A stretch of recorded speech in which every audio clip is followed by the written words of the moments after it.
Mes chers frères et sœurs dans le Seigneur, ezanga wabino na ye po naza na mawa mingi bandeko ya komona batu ndenge bazosakana na makambo ya Nzambe. Balingi kozwa makambo na Nzambe au sérieux te, mais balingi koambrouiller bana Nzambe po bakende je ne sais où nayebi te. Je vais parler principalement na sataniste Jean-François Ifonge contre par exemple Denis Lesi oyazobenga charlatan, couple Manzambi bazaka moi belé bato na kolobela awa ba Roger Baka, voilà vraiment bazé belé on na kolobela awa ba Roger Baka ba Misamo ba mwasi ya Matusa Mota Wakufi, couple Manzambi, mama ya Olomide, mama ya Fergola, c'est triste bandeko nangai. Bandeko na remarquaki que banda mwana oyo bobengi bino bobengi frère Ifonge banda ye apparaître na YouTube vraiment makambo Nzambe ebebi eza mawa mingi na bato oyo bozo kumisa ye bozo chame ba commentaire kaza musala na Nzambe alors que mission na ezali ko détruire ba na Nzambe. Alors souci nange za nini? Souci nange yali batindila kinga attends batindila kinga video moko ndenga za ko traiter nani Denis Lesi batilinga su video musu babi pastor tala ndenga za ko traiter Roger Baka batilinga ba video musu ndenga za ko traiter couple Liz Manzambi soki komona bango Liz Manzambi to ko na ebite bali misanga bandeko eza mawa. Mais avant to kende wana na bani na ko loba na bino loko moko ke biso bana Nzambe na kana biso d'abord avant le bayango tokotanga na Deutéronome 30 19 Deutéronome 30 19 ayango l'inite yo tshaka moi pasi Deutéronome 30 19 voilà 30 19 j'ai lu au nom de Jésus-Christ. J'apprends aujourd'hui à témoin contre vous le ciel et la terre. J'ai mis devant toi la vie et la mort, la bénédiction et la malédiction. Choisis la vie, afin que tu vives, toi et ta postérité. Ndeko nangai, afin que tu vives, toi et tes descendants. Bandeko nangai, omoni oyo eza proposition. O Nzambe azosala na bana ye. Mais na suka lobi, choisis la vie. Soko yo qui choisit la vie, bazo luka lobana yo, luka royaume oyo yanga. Mes chers frères et sœurs dans le Seigneur, dans les royaumes, dans le monde spirituel, il y a des forces, des royaumes. Il y a le royaume de Dieu et le royaume de l'ennemi. Dans les royaumes de Dieu, il y a la joie, il y a le Saint-Esprit, il y a l'amour. On est enfant de Dieu par les signes d'amour. C'est par l'amour que Jésus-Christ a gagné le monde. Aimer, c'est penser plus aux autres qu'à soi-même. Alors, par contre, dans un royaume mususu, babengi yango royaume ya Satan. Na royaume wana eza na haine, eza na joie te, eza na Saint-Esprit te, eza na mensonge. Et evandisa yango mensonge ne te vandisa yango. Alors, siko yambo remarkaka bato ba wuti na monde ténèbres. To bazalaka kuna. Tangu ba ye, ba ko prêcher parole te. Parce que kuna ba prêcher parole te. Ba ko prêcher parole te ba kendiki na bino sikoyo ba aventure. Na ba aventure wana yo. Peut-être vous avez des difficultés de compréhension de la vie. Au bandi kolanda mutu oyo aye pour détruire. Bandi ko bona na boke binyonso. Na ngolo bana bino boyisiko. Na biso mtoza na kaya nzambe. To vivaka ne loko babengi amour fraternel. Zelana tangi la bino eloko na komi awa l'amour fraternel. Le mot désigne l'amour de ceux qui sont unis au sein de la fraternité chrétienne. Romains 12, 10, 1 Thessaloniciens 4, 9, Hébreux 13, 1, 1 Pierre 1, 22, 1 Pierre 2, 17. Bandeko, nakosa l'effort totanga moko. Même totangi nyonso te. Mais tout le temps, bande ko boli misalinette nanga ezo pesa penza biente totanga na 1 Pierre 1 22 1 Pierre 1 1 Pierre 1 22 yango yo. Je lis au nom de Jésus-Christ. Ayant purifié vos âmes en obéissant à la vérité, pour avoir un amour fraternel sincère, aimez-vous ardemment les uns les autres de tout votre cœur. Alors, bandeko, biso côté ya royaume nzambe, to vivaka na amour fraternel. Cela veut dire quoi? Cela veut dire que mutu peso wa outi na monde à ténèbres. Alors, bina passé par confession de péché, suivi d'une repentance sincère. Akoya kweya awa na amour fraternel. Soki akweyi awa te, c'est-à-dire abima kunate. Bande konaza ko regretter que na RDC ou bien na Afrique, tozana ba carence ya ba pasteur. Je dis bien carence ya ba pasteur. Parce que tant nazo mona ba comportement ya batu mususu. Nazo mona ke epai bazo mateya. Eza mutu ango peut-être azana balankini. Mes chers frères et sœurs, ceux qui ont eu chance au kutana na disciple nanga moko boya na mateya pa nanga tala comportement nae. Parce que moi je ne badine pas. Soko yawa on aza mwasi na ki tok o mobile na za boy o saka na bengani yo. O saka na bengani ko apa nanga batu bayaka pona ko changer. Dernièrement na yebisi ba toutes les femmes mariées.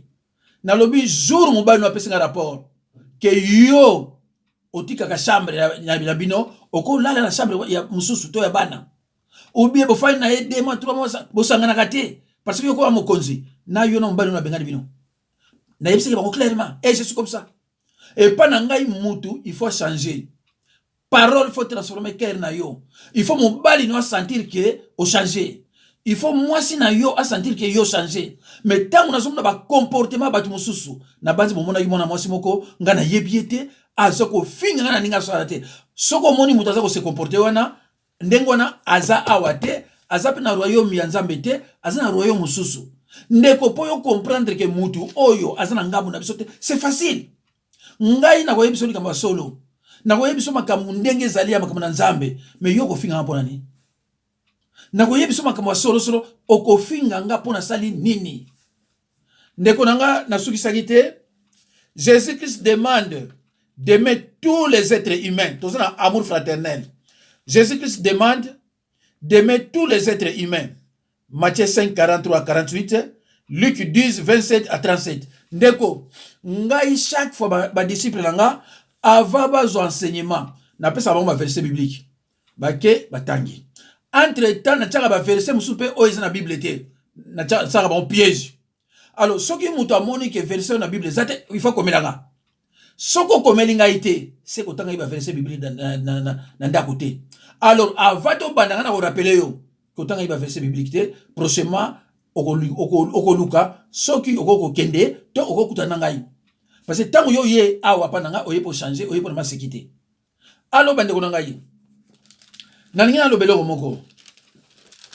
biso na famille tozaka ba victime ya benziri ya ifongi pour na mari Misamo. Elle faisait partie aussi de notre famille. Bandeko tango akufi il faut que soit utewa paye banda ko finga kaye sirène koloba makambu ya mabe na personnalité na ye alors que sirène te.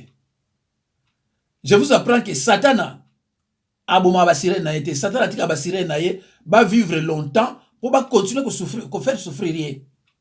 Mais tel que akende ki na ndenge mabe po azwa ya mbangu ememi na liwa mais amizalaka sa sirène te. Soko amizalaka sirène akufa te.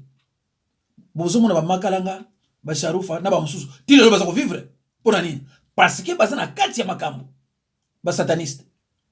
Alo bandeko epesinga pasi tango namoni ifonge ndenga zo traiter oh là là na kozala obligé na bandela ndenga za ko traiter nani Denis Lesi ndenga za ko traiter Roger Baka ndenga zo traiter de makambo nzambe koma na ngolelo olongwe kuna oye kofinga batu olongwe pa kolongwa oye koloba mabe batu. Vous appelez ça dénoncer. Ah non bandeko dénoncer ça ngwanta vous comprenez très mal verbe wana ko dénoncer soki yo ninko dénoncer o sali thème na yo o bandi siko ko presser yango batu oyo balandaka mutu wana ba comprendre que choko eza mabe ko stia yombo peut-être eza mabe ko sala boy eza mabe mais yo ko bimate oya ko loba o la kisambuke mutu aza musali na nzambe aza charlatan mususu wana loba na yeke tale longi oyo eyaki misisa tale longi onde ekomi ndeko et vous appelez cet homme musali na nzambe ndeko soki yo bengaki musali na nzambe ndeko bima mais ye il faut ngazo loba na batu yoza charlatan oyo za nani il faut ngaza nani ndeko toki nana ba vérité il faut ngaza nani il faut ngauta wapi mawa comment bandoki bazana ba courage moko ya kokanga batu bandoki ya koloba na batu oza ndoki entre temps yoza kuna mais c'est pas possible bino so bi boza okura ke il faut ngaza sataniste oya bosani wazate bino nyonso boyebi ke c'est un sataniste ayaki na makamanza mendenge nini ayaki posa na témoignage attaque qui ayaki posa na témoignage attaque qui alobi na uti kuna basenga 48 personnes c'est quelqu'un qui n'est pas dans la vérité. C'est pour ça l'apôtre Paul alobaki toute parole qui sort de leur bouche qu'on considère en côté parce que leur père c'est Satan. Jean 8 44 et eux aussi sont des menteurs. Alobi basenga ki 48 personnes akosi bino na pesite na kimi ndeko boyoka Satan sangwa Satan boyoka bino sangwa il faut qu'on s'oppose à soba mais ngana expliquer bino bakoki ko senga yo batute soki nano sala alliance te bakoki ko senga yo batute soki nano komi ndoki te bako expliquer bino ndenge nini atukeza mawa mingi bandiko na ngai yango na kabila zo sakana biso parce que na makambo mboka tozo comprendre te na makambo ya nzambe pe tozo comprendre te. C'est triste mes chers frères et sœurs dans le Seigneur. Yo mutozo yokanga yo zando kite ba osengo batu bon soki basengo batu yo pesa bango ndeni parce que avant basenga yo batu il faut bafongolola no miso les spirituels et ok sikoyo na ko signer pacte tango ko signer pacte après biloko yo yelaki basengi yo batu il faut que a déclaré en substance que tango basengi nga 48 personnes na yebisi bango ebele boy. Cela veut dire que il a accepté parce qu'il fallait le ba na boy ya le ebele boy o na zolo bana bino ko finga nga pourquoi parce que uta mnoko na ye après balobi te to l'action ngo pesa ka batango abandi koyoka ninga kopesa batongo balobi na ye tokolongola frein na descente ya mai njili okozwa memi 15 tokolongola mutuka eza na frein kada munene na descente ya kitambo okozwa memi 20 bayebisi omuni epesi mamo 35 otika na 5 oyo nazoloba na bino ezobima na monoko ya Jean-François Ifongi oyo bayebi nga bayebi na Mukongo nakosaka te oyo bayebi nga bayebi ke naza toujours na kati ya vérité alors ake kobeta concert po asalisi miziki bato bazalaki plein azoka mbongo ebele mbongo ya Satan aliaka yango alors soki mbongo ya Satan ole yango na droite akozwa na gauche tout la clair alors oyaki kosala témoignage atake nani basengaki yo bato atake ki soki basengi yo bato atake sorcier ou alors sataniste mais lokola ye aki na jalousie ya Olomide alingaki akoma neti Olomide akendaki koluka l'argent facile wana yango na ememaki ye kote ya 48 personnes quantité ya bato ya pesaki o etikali bapesi punition abi maintenant va détruire les enfants de Dieu yango nazosala soki yo okondimanga te ça te regarde na musala nzambe mona mukete alors yango wana ye bino boza ko benga ko dénoncer azoseka bino tango ye eloni lo bagine bien bobima na église na ba bâtiment hein avec un voûtement boninga nazo yamba awa na ba délivrance ba bima na ba église na ba bâtiment na ko beta ka eloko moko Jérusalem ezaka église ya nini bon déjà Jérusalem ezaka église ya nini yebisanga et pas 3000 personnes va se convertir le même jour et que église ya nini ah bande konanga mais comment beaucoup landa mutu moko ayebi ni le bâti ce n'est pas que ayebi muke non ayebi rien ce que je suis oyo mikolo ko yana kozongila ye parce que alobi na peuple de Dieu bakotaka jeune eza biblique te alobi na peuple de Dieu ba semaka te ko seme c'est le kabilo ko na ba droit ko seme te ba miyibi toza ba miyibi nasa nango da monaki yango avant na kota na makamususu na ninga na rappeler le komoko akotanga na Actes des Apôtres 28 les 2 derniers versets. Apôtre Paul demeurait à Rome 2 ans. Bato bana ole saye bana nzambe. Bato bana futele ndaku bana nzambe. Bato bana ole ko lati saye bana nzambe. Na pesika moko avant na kota le biloko ebele mais na pesika moko pona ole examiner ka bible te. Atam ka bina ide. Ce n'est pas qu'il y ait bimuke na lobi na bino attaque pasteur ayebi lokote. C'est triste hein? Tant on a ramené à la raison na jeune on peut se verser mon côté on peut se verser mon côté au moins déjà pas verser na pression na peut se verser mon côté na ko ramener na jeune après na ko kitisa ye na nyonso ya loba akolanda on akacha bible ndeko soki tozo tika yende ngwana ako continuer ko moni la bana nzambe alors soki yo oko continuer ko landa ye etali yo.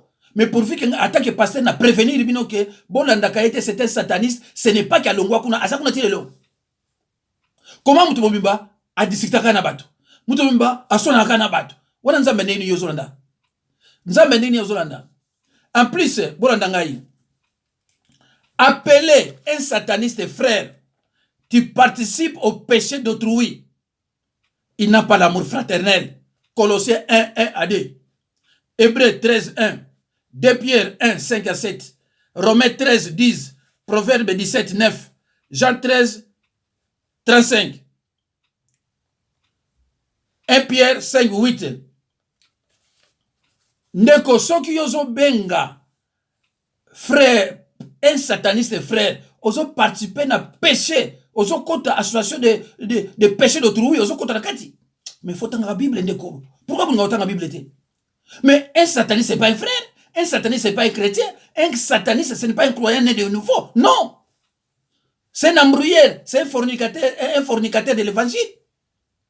Ndeko, bon lukaka pai ya kolanda mateya pour comprendre mateya. Toye awa.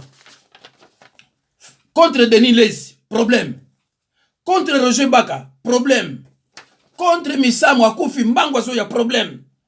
Moi si Yamatou Samuel Akufa Kiawa, aye Mbango. Couple Manzambi, so balise Manzambi. Couple on epesanga mawa. Couple on paré bakena na ba on vacances. Mobali siko il semblerait que mbala lise Manzambi entre-temps tenaka ba relation homosexuelle na ex copine yaleki na ye. Ye na kolit na ye alimia bayemba basali ya émission. Ah bandiko.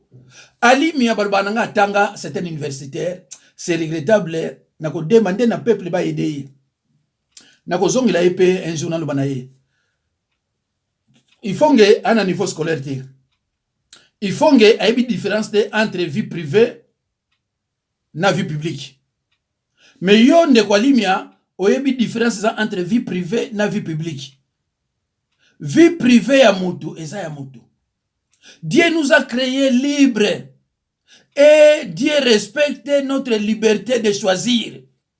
Tangu olomide aponi nzela na ye ya ki sataniste. Eza liberté na ye, a péché te, mais il a choisi son camp. A péché na ye. Tangu yo kenda ki kuna, mutu alobaki na ope azate. Ce qui mutu amoni ki na vie ne fois de la charlatan, etali yo te, eza vie privée na ye. Yo oponi nzambe te ya makamu ya nzambe. Soko lingo ye bangai, oye bingai te. Beta pasteur Jacques Dinabanza tala ba message nanga, tala mateya nanga okoye banga pe opesa nga respect mara moko. Na bombi te kota kuna okoye banga okopesa nga respect mara moko. C'est regrettable.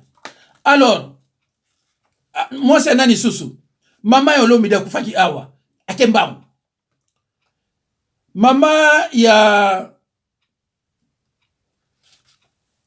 mwana biso moko boye bobenga rasoki feregola ngana banda yiko sala ba makambo nanga batininga video moko bakoma feregola nga yebiete mais tona tali gola ngabi ah mais nazana discipline nga moko awa mwana yiko moni gola mama wana ngabi no tikala binga na mama wana na bingi mama wana na mama Maria wa pasa ngabi oh yo zaka na mwana komo feregola wo mwana nga ana mwana yo mais makambo na zoyoka wa mama na biwi ngabe bakabara na babenga babina ngake mwana moko andoki na Bruxelles comme on est nani ifonge musana eko finga ba pasteur kokota na ba famille batu koluka ba makambo tala caché ozana mona monde tala caché ndeko nanga mama bato aboti mwana koli soko sombile ndako ça devient problème. Ou bien soit que na banzela wana ya ye est-ce que tali yo quand même di bon respecter maman baninga bande ko ngai biso to tozokola maman moninga to benge maman papa moninga to benge papa yaya moninga to benge yaya et discipline la biso la kini ya kini ngwana mais bilo le boko finga ba maman batu oza mosana nzambe oyepona maman batu ah mais bande ko nga c'est triste quand même hein. Alors pour na to kende noki totala nanu pour na moni ezo ko kata déjà il fallait na tango na nini na téléphone ya 1 heure ngana tango à 33 minutes donc nazo mona ezo kata siko makamtu na ona ba verset biblique na kozonga nango totana no elonge bimela kibiso wana mikwe eboti mo misuni mandio oyo na ba réseaux sociaux akomi pe kokangisa bato yeyo butala yeyo imener yeyo yeyo azobangisa yeyo elonge bimelaki biso na mikuwe ebota mwa misuni mandia oyo na ba réseaux sociaux akomi pe kokangisa bato yeyo butala yeyo yeyo azobangisa yeyo il m'énerve bien yo Kandai Santo yo bien-aimé dans le Seigneur Osana adresse ya bien awa Kandai Santo la sainte colère bien-aimé. Alors bande konanga bango babanga kanzambe bande konanga oyo boyo benye musanzambe ndeko oyo bozo benye musanzambe zama wa zama pona bino ndeko soki yo landaka bato aboye obenye musana nzambe na ebite sur na famille na bino bozana éducation oyo obenye musana nzambe tala neza ko exposer muto batu ayaki na longi misi toko mona vraiment ayaki na longi misisa sikoyo elongi fongwami ndeko na ngai pourquoi ko sambwisa moninga mobali omoni amour fraternel na baina bino eza na bible omoni amour fraternel yaza na ngote alors okolande pourquoi bible elobi na yo chrétien na moninga na yo bozana amour ozo renir bino babenga kango amour fraternel toza uni na amour fraternel alors wapi amour fraternel panaye azolo kisabino ke na longo na ngakuna te nazana nukuna eza mawa bande kuna ngai eza pina mawa et c'est triste yango na mutu netinga bakolinga ngate parce que ndeko moko to be ngai ya wazolo na papa bakolingo jamais na vie poza na boye na makoba nzambe na ba manani oza pasteur oba bengi ya solo bakolinga yote Jésus balinga kaite Jésus balinga ite yo bakolingo te bango nyso bazo benga eloko na munoko na bango pasteur na tumuna pasteur neti yote kota na basenema nanga okomona so okutana mutu na renseignement pa na ngai opese respect o musa nzambe ba disciple nga balataka ete et c'est interdit tout est là mususu voilà mais dans le Seigneur na yena lombangu bien aimé tolobaki nyonso tokomona nyonso tokoyoka tokobimisa na poisa tomoni faux serviteur de Dieu oyo charlatan oyo tobetelaki rap bien aimé asali ba vidéo contre ngai monde kona bino yango bien aimé toyeto zongi sai kaka na nzela bien aimé yoka tem kitoko na eko corriger ba propos ya Denis Lesi le charlatan bien aimé dans le Seigneur parce que bien aimé tokoko tike la bango tante bitumba oyo e banda likolo bien aimé bitumba oyo banda kala soki baye biso pe tokoya to le cas déjà mbeka pona Jésus Christ yango rap wana bien aimé yoka deuxième version nango to yelio deuxième version donc mona muta kokima alelo charlatan charlatan yeyo charlatan charlatan yeyo Zamba lobaki tukoye babango na misala na bango Zamba lobaki tukoye babango na bilembo na bango Pasteur mokma ataka chokwa tela zika boom Pasteur mokma amela kadiamba mine pola boom Pasteur mokma ataka zazo ataka yombo boom charlatan charlatan yeyo alors merci beaucoup bande koboyo kiye est-ce que wana bozo benga ye mwana nzambe bozo benge mosali na nzambe eza pasi c'est vrai que ça m'inquiète un peu bandeko eza pasi soki boko benga ye mosali na nzambe c'est regrettable na yebite soki oyo toko tchango kama minute tikali ya muke voilà non yango te na regretter pona Denis Lesi nalinga koloba ndeka mwa ebele mais vraiment na regretter ndeko na ye koyebisa bino eza na bato misusu baza bikela mwa nzambe te eza na bato misusu elimandela ta nzoto bien aimé oza na adresse ya bien awa oza na balabala ba Yesu bien aimé awa pour la vanda kuna Pierre kuna bien aimé awa toza na kati ya royaume bana nzambe batuyo Yesu akufela bien aimé toyaka na bit moko ka ya korekipere bandeko ya biso makamu na maboko ya belima o bacharlatan o papa na bango atindi bango mpo babloke intelligence ya bandeko na biso baliaka bambongo na bango bapemaka na mpasi na bango. Alors d'accord nasilisi awa na pesaka mo eloko ya moke ya nani bajene wana nyonso babimisa tozela ntango JB na ABC ifonge JB alobi na JB ke JB so abimisa bona okufa na tie yo en défi nazosenga JB abimisa awutana na Guinée na Guinée logo abimisa mutu ana album te ba obenge pa président na jet privé voilà phénomène vous avez mon image là na bukanisi na bien prophète na raison mutu na za mystique gouverneur ya mona na Jackson donde yo mona jibaba na Michael Jackson amona ti consomme d'abord ce que j'ai dit ami et puis après na nga après c'était akimamba una mutute alors ba rappel le côté alo banini bolo banabino so ba oyo karumba na das na liboko elo na ala lela das wala jibe. Alors bandeko, merci beaucoup, merci. Alors entre Ifonge na Denis Lesi na Musala Nzambe bangomi bale Musala Nzambe nani bandeko na ngai eza mawa Denis Lesi a répondre Jean-François Ifonge sans verset biblique. Denis Lesi azolika partout sans verset biblique. Ngamoko awa na dossier na ye mais tango na talaka ye bebisa za prophète nakoya kolobane boyete ifali na benga ye mais natikaka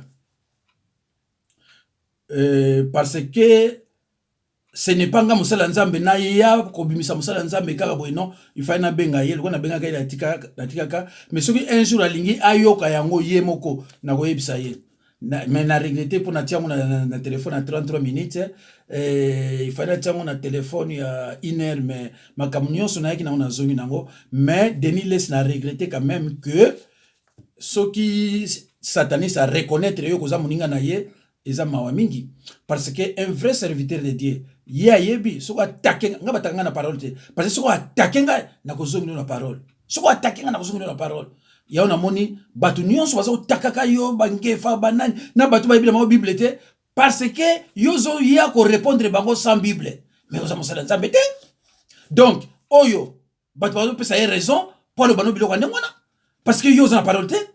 Mais moi je condamne façon ya ko traiter batu nyonso na batu nyonso ba lekaka na écran c'est le seul Ifonge oyo za na ba problème na batu nyonso il a des problèmes na batu tout. Mais naza sunelo ko mona bibisila ye na ba naza ngode pour nazom ça est toujours dans cela bino boye ba kaza musala nzambe te mais il est venu pour détruire les enfants de Dieu conformément à la parole hein ngaka parole na ko lakisa ye que jeune eza na kati ya Bible église ya bâtiment eza na kati ya Bible ko semer eza na kati ya Bible bo offrande eza na biloko tout na kati ya Bible. Alors yo ko finga nga pourquoi songa na bisabile ko eza na kati ya Bible o finga Jésus Christ finga ye finga nzambe na biloko eza na kati ya Bible nga sona zu ya libanda en tout cas condamné nga.